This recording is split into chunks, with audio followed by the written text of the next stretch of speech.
Muy bien, queridos chicos, entonces empezamos nuestra clase y vamos a empezar hablando de este personaje. En este caso nos referimos a Pedro Calderón de la Barca. Para muchos críticos, el siglo de oro español finaliza con la muerte de Pedro Calderón de la Barca, es decir, este personaje nace en el año 1600 y fallece en 1681. Es decir, el siglo de oro en la cual España va a producir una gran cantidad de escritores muy importantes, tanto en poesía, en narrativa y en teatro, finaliza con la muerte de Pedro Calderón de la Barca, ¿no? Seguramente es el último de los escritores del siglo de oro español, ¿no? En este caso indicamos que este escritor, este dramaturgo, no español, a comparación o a diferencia de Lope de Vega era un escritor, era un dramaturgo más del pueblo, ¿no? Vinculado a las actividades cotidianas del pueblo, mientras que Pedro Calderón de la Barca era un dramaturgo más vinculado a la actividad de la corte. Es más, él era sacerdote y por ende casi todas sus obras estuvieron vinculados a la labor religiosa, ¿no? En este caso indicamos que el dramaturgo español educado en el Colegio Jesuita de Madrid estudió en las universidades Alcalá y de Salamanca, ¿no? En el año de 1620 abandona sus estudios religiosos. 3 años más tarde se dio a conocer como el dramaturgo en su primera comedia titulado Amor, Honor y Poder. Es el mayor representante del teatro barroco, ojo, eso sí hay que tener en cuenta, el mayor representante del teatro barroco de tendencia cortesana en el siglo de oro español. ¿Qué características encontramos en las obras de Lope de Vega? Digo, de Calderón de la Barca. Una de las características es el desarrollo del teatro filosófico. ¿Ya, chicos? El teatro filosófico. Y ustedes dirán, profe, ¿cómo es eso el teatro filosófico? Es que Calderón de la Barca tiene una obra muy conocida que es La vida es sueño. Y en esa obra va a reflejar la existencia humana. O sea, va a ser un cuestionamiento de la existencia humana, de que nuestra vida aparentemente se puede combinar en esos dos mundos, entre la realidad y el sueño, ¿no? Eso lo vamos a ver más adelante cuando platiquemos de La vida es sueño. Bien, otra característica es el creador del personaje gracioso, ¿no? De esta forma combina elementos trágicos con cómicos, que es drama, ¿no? Igual también Lope de Vega desarrolló ese personaje gracioso en una obra teatral. ¿Qué más podemos indicar? Que en este punto, a ver, creo que no estoy compartiendo la pantalla. Un momentito, chicos.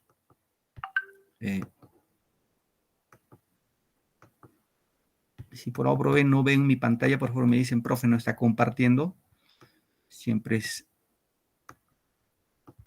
Bien. Entonces, continuamos. Decíamos en este punto, entonces, que desarrolló... bueno, habíamos indicado que es el creador del personaje gracioso, ¿no? Y combina los elementos trágicos, trágicos entendido de muerte, y elementos cómicos, como en este caso elementos de alegría, ¿no? Otra característica de la obra de Calderón de la Barca es la perfección técnica, ¿no? Una técnica muy acabada, muy rebuscada, los términos muy bien buscados. Es importante en el teatro de Calderón de la Barca. Otra característica es la idealización del mundo, ¿no? Otro es el predominio de la alegoría. Cuando decimos alegoría, el uso de figuras y recursos literarios. Otra característica es la preocupación por la escenografía. El teatro no se concibe sin escenarios, obviamente, ¿no? Y los temas, sobre todo, es el honor, el sueño, ¿no? El sueño que hemos indicado. ¿Y cuáles son las obras más representativas de Calderón de la Barca? Entre los dramas filosóficos destaca La vida es sueño. Esta obra es la más importante de Calderón de la Barca. La vida es sueño. Es una obra filosófica. Otra obra filosófica es El príncipe constante y otro, La devolución de la cruz. Pero de estas tres obras, La vida es sueño es la mejor obra. En dramas costumbristas tenemos El alcalde de Zalamea, El mayor monstruo, Los celos, El médico de su honra, La dama duende. También autos sacramentales. Cuando decimos autos sacramentales estaba vinculado netamente a la vida religiosa, ¿no? Por ejemplo, el Gran Teatro El Mundo, el Divino Orfeo, la Cena de Baltasar. Y escribió también Entremeses, ¿no? El convidado, otro La Pedidora, el desafío de Juan Rana. Entonces, en síntesis de sus obras de Calderón de la Barca, destacan, en este caso, destaca la obra La vida es sueño. ¿Ya, chicos? La vida es sueño. Bien, entonces vamos a ir de lleno a analizar esta obra, La vida es sueño. ¿De qué trata esta obra? Al menos, chicos, ustedes deben tener una idea, una noción de qué trata esta obra de La vida es sueño. Esta obra, las características, ya saben ustedes, está en género dramático, eso es importante, teatro. El drama es de orden filosófico, drama filosófico. No es tragedia, tampoco es comedia, es drama, pero de orden filosófico, ¿sí? Reitero, cuando hablamos de filosofía, queridos muchachos, chicas, la filosofía nos pregunta el porqué de las cosas, ¿no? La filosofía va más allá de la ciencia, más allá del arte. La filosofía cuestiona todo lo que existe sobre la faz de la Tierra. Entonces, ya obviamente los científicos cogen una parte de la filosofía y se ponen a indagar, ¿sí? Otra característica de esta obra de La vida es sueño es consta de 5 jornadas, ¿no? No sé, 5, en este caso, la obra de Lope de Vega en 3 actos, en este caso son de 5. Otra característica es la utilización del verso octasílabo, o sea, cada verso del drama tiene 8 sílabas. Otra característica es la acción se desarrolla en la corte del rey Basilio de Polonia. Entonces, acá tengamos en cuenta que el escenario de la obra es Polonia. Me parece que esto les viene en el módulo para desarrollar. ¿Cuál es el escenario de la obra La vida es sueño? Si mal no recuerdo. Otra característica es la reflexión sobre la libertad y la existencia, ¿no? También vamos a encontrar alusiones mitológicas, ¿no? Y el tema básicamente es la existencia humana entre la vida y el sueño. Ya, chicos, es el tema central. A ver, un momentito, por favor. ¿Alguien quiere ingresar? Un momentito. Bueno. Muy bien, queridos chicos. Entonces, continuamos. Voy a nuevamente compartir. Reitero, el tema sí hay que tenerlo muy clarito, muy bien especificado. Eso no debemos olvidarlo. El tema central de la obra La vida es sueño es la existencia humana entre la vida y el sueño, ¿no? La existencia humana.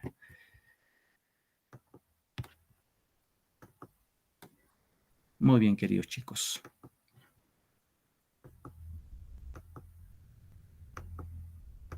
Entonces, vamos a platicar ahora sí de lleno de lo que es La vida es sueño. ¿De qué trata esta obra? Sí, vamos a proyectar por acá.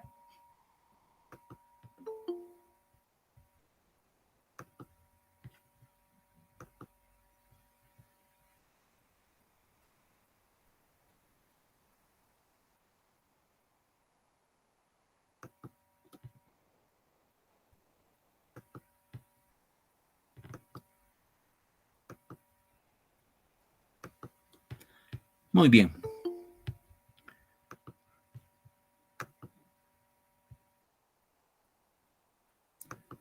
Muy bien, chicos. Entonces vamos con el argumento. ¿De qué trata esta obra La vida es sueño? ¿Sí?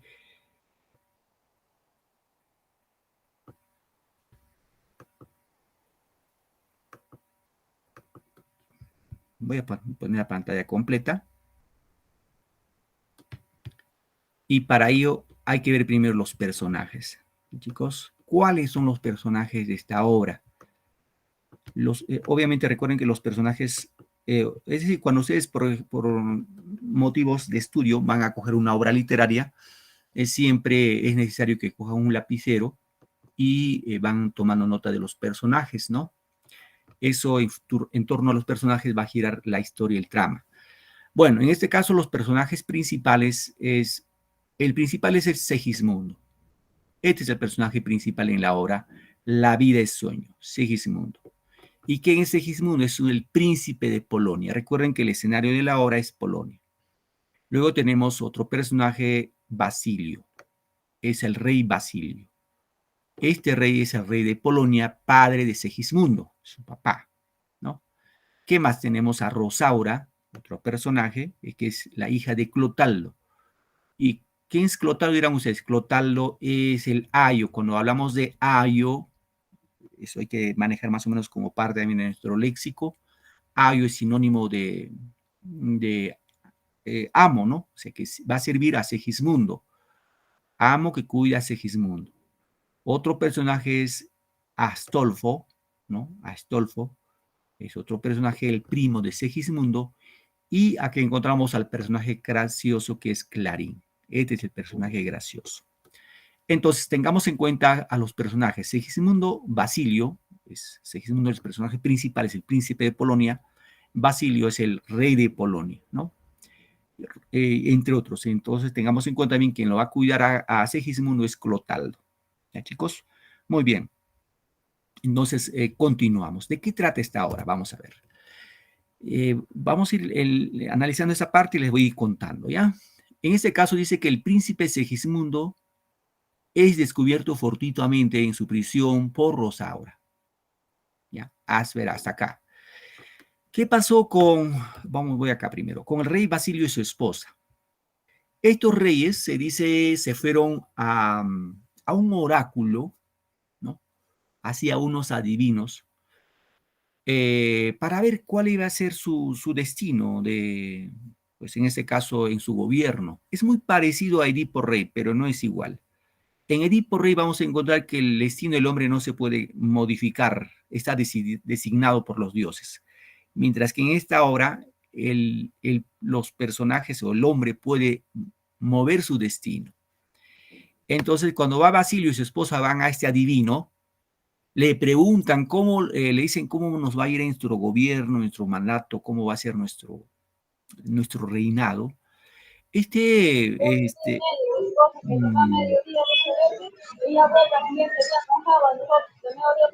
a ver, ¿alguien está con el audio prendido, por favor? Me pasan la voz quién es. No, mucho cuidadito con el audio, chicos, chicas.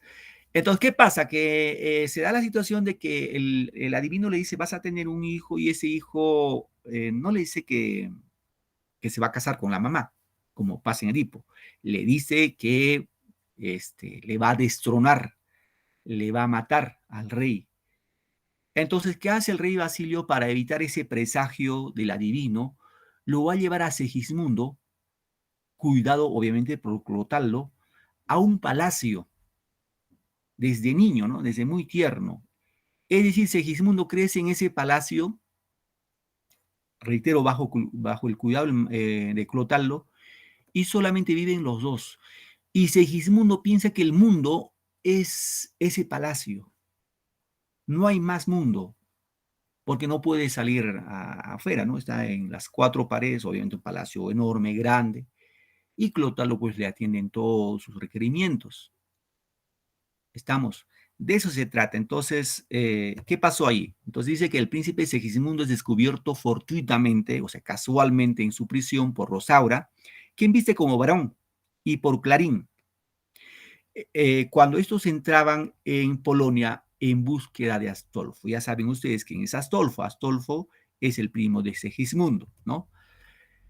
Para vengarse. Los extranjeros son defendidos por el cautivo cuando Clotaldo trata de darles muerte, pero el anciano reconoce a Rosaura como su hija e intercede ante el rey para defenderlos. ¿Sí? Seguimos. Mientras tanto, en el palacio, Astolfo reclama el derecho del trono ante la ausencia del hijo del rey. Es decir, cuando, en este caso, nos quedamos en este punto para tenerlo en cuenta, cuando el rey Basilio, el pueblo sabía que tenía un hijo, sabía, era a voces que se sabía, pero en este punto vamos a encontrar de que el personaje, en este caso Astolfo, quiere entrar a ser el nuevo rey de Polonia, ¿no? Y, ¿qué más dice? Este le refiere la historia de su primogénito y su encierro en las torres de la montaña, pues según los astros, o sea, según los adivinos, sería un tirano y sometería al pueblo. El rey decide poner a prueba a su hijo, ordena que sea narcotizado y sea llevado al palacio con vestiduras de príncipe. ¿Sí? Es decir, cuando ya, en este caso, tengamos en cuenta cuando Segismundo ya creció, ya era joven, digámoslo así, 20, 25 años, un día su padre, en este caso el rey Basilio, enterado de que Astolfo quiere ser el nuevo rey, ¿qué es lo que hace Basilio? Basilio va al palacio, ordena que vayan al palacio y lo hagan dormir, lo narcoticen a Segismundo. Así dormido lo llevan al palacio donde estaba su padre. Y cuando despierta, Segismundo cuando despierta ve sorprendido a personas, ve a la naturaleza y se sorprende, ¿no? De eso es lo que trata en este caso. Dice, el rey decide poner a prueba a su hijo y ordena que sea narcotizado y sea llevado al palacio con vestiduras de príncipe. Segismundo, ¿no? Al despertar, es informado por Clotaldo, su siervo, de las causas de su encierro y por esto intenta atacarlo por traidor. Entonces Astolfo le dice, bueno, Clotaldo le dice, bueno, Segismundo, hemos pasado juntos en el palacio, tus padres te trajeron acá para que evites digamos, cometer errores, pero ahora hemos vuelto nuevamente al palacio para que tú puedas gobernar, ¿no? Pero en este caso, Segismundo al escuchar eso lo ataca a Clotaldo como traidor y a muchos más los mata, a algunos, digamos, soldados del rey los mata. ¿Qué pasa ahí? Nuevamente lo narcotizan, o se lo hacen dormir a Segismundo, ¿no? Lo hacen dormir y lo regresan al palacio. Y cuando regresa al palacio, Segismundo despierta de su sueño, de su letargo, de lo que le habían adormecido, y le dice, ¿qué ha pasado? Y Segismundo empieza a contar, bueno, pasó esto, había gente, y yo te pegué, le dice a Clotaldo, ¿no? Y Clotaldo, para calmarlo, le dice, sí, sí, pues eso ha sido un sueño, has soñado, eso no es realidad, le dice. Y Segismundo sale convencido en sí que no era pues real, era simplemente un sueño, que había soñado, que iba a un lugar donde había muchas personas y consideraba que era su sueño, ¿no?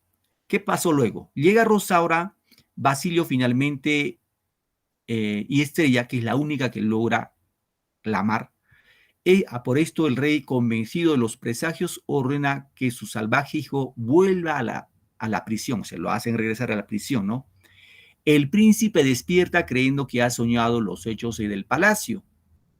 Entonces reflexiona sobre la irrealidad de la vida y la condición del sueño. Este es importante, queridos muchachos. Reflexiona sobre la irrealidad de la vida y la condición del sueño, ¿no?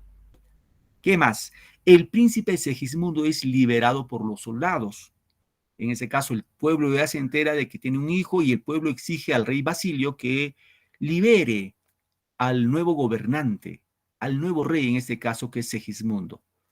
Y en este caso, el príncipe Segismundo es liberado por los soldados y apoyado por Rosaura, se enfrenta al rey y lo vence. ¿Quién se enfrenta? Segismundo. O sea, en este caso, su hijo, el príncipe Segismundo, se enfrenta al rey Basilio y Segismundo lo vence, ¿no? ¿Qué más? Este llora, o sea, cuando dice este llora, al ver la desgracia de su pueblo, pero recapacita y suplica perdón a su hijo. Le dice, hijo mío, perdóname por haber cometido este error. ¿Qué más? ¿Qué pasa luego? Quien pronuncia un gran discurso y la obra termina con la reconciliación. Es decir, Segismundo perdona a su padre por lo que le había hecho, por haberlo encerrado. Ahora, Basilio, pues no quería, no fue tan loco, simplemente él no quería que se cumpla lo que decían los astros, ¿no? Y quiso evitar quizás una tragedia en el palacio. ¿Qué más? Astolfo se casa con Rosaura y Segismundo, ya como nuevo rey, ¿no? Como nuevo rey de Polonia, anuncia que contraería matrimonio con su estrella prima. Bueno, con su prima de nombre Estrella. Como pueden ver, esta es una obra teatral de la corte, ¿sí? Es de la corte. Ahora, como análisis, en este caso, queridos muchachos, podemos ver este monólogo, ¿ya? Veamos este monólogo. Este monólogo es cuando Segismundo habla en el palacio, estando solo frente a Clotaldo, frente a su siervo, ¿no? Clotaldo. ¿Qué dice? Bueno, sueña el rey que es rey, vive con este engaño, mandado, disponiendo y gobernado. En este aplauso que recibe prestado, en el viento describe y en las cenizas le convierte. La muerte, desdicha fuerte, que hay quien intenta reinar viendo que ha de despertar. En el sueño de la muerte, sueño el rico en su riqueza, que es más cuidado le ofrece, sueña el pobre que padece su miseria y su pobreza. Sueña el que medrar empieza, sueña el que afana pretende, sueña el que agravia ofende, y en el mundo, en conclusión, todos sueños lo que son. Aunque ninguno lo entiende, yo sueño que estoy aquí, de estas prisiones cargado, y soñé que en otro estado más lisonjero me vi. ¿Qué es la vida? Un frenesí. ¿Qué es la vida? Una ilusión, una sombra, una ficción, y el mayor bien es pequeño, que toda la vida es sueño, y los sueños, sueños son. Bien, queridos chicos, esta partecita es importante, seguramente lo más importante del discurso que hace Segismundo cuando está encerrado, porque él de alguna manera vive en ese conflicto entre la vida y el sueño, ¿no? Entre la vida y el sueño, entre la realidad y el sueño. Entonces, cuando dice qué es la vida, un frenesí, o sea, cuando dice un frenesí sinónimo de una ilusión, ¿no? Una sombra, una ficción. En ese caso, como pequeño comentario, podemos decir muchas veces nuestros sueños, los sueños oníricos que tenemos en la noche, se combinan con la realidad, ¿no? Muchas veces seguramente a ustedes les ha pasado, están soñando y dicen en sus sueños, me parece que es realidad, se despiertan como si fuera real, hasta otras veces llorando, etcétera, ¿no? Eso nos ha pasado seguramente a todos, sin excepción. Entonces, en esta obra básicamente hace esa relación, digámoslo, metafórica de que la vida, nuestra existencia, es como un sueño, ¿no? Es como un sueño, como que soñáramos, ¿no? Y muchas veces decimos, por ejemplo, hace momentos estaba, bueno, les decía que tuve desperfectos en mi máquina, y pues en mí decía, quizás es un sueño, ¿no? En mi sueño pues me puede pasar eso, pero en realidad no me debe pasar, pero era realidad, ¿no? Entonces muchas veces combinamos entre la realidad y el sueño. Muy bien, queridos chicos, yo sé que tienen curso de matemática en estos momentos, ¿no? Entonces no les quiero quitar más su tiempito. Igual agradecerles a ustedes por su paciencia, haberme esperado, y espero que en lo sucesivo no vuelva a pasar esto. Muchas gracias por su tiempo y su paciencia, queridos chicos. Nos vemos en la próxima sesión, ya en el tercer bimestre que va a corresponder, y a la señorita Leslie les va a ir comunicando cuando empezamos el tercer bimestre. Muchas gracias, que tengan una bonita tarde y feliz fin de semana. Buenos días. Hasta luego. Hasta luego, Yorela, gracias. Hasta luego, profesor. Ya nos vemos, Yorela. Corina, hasta luego, nos vemos.